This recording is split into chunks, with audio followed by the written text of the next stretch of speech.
এ ভাই আজকে ইলিশ কত? কোনটা কত? কোনটা? এটা 700। ওই বাপ রে, দেখো সুরেন্দ্রনগর বাজারে 700-800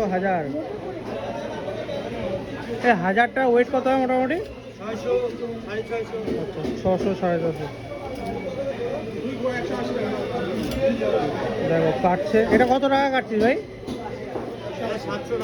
700 টাকার মাল কাটছে। কাঁচা কাঁচা, পুরো কাঁচা কোয়ালিটি দেখো আমাদের।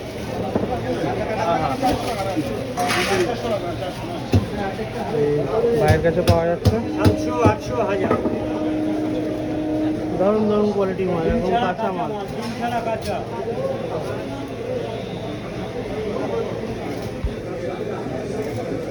এই আমাদের দুর্গানগর বাজার।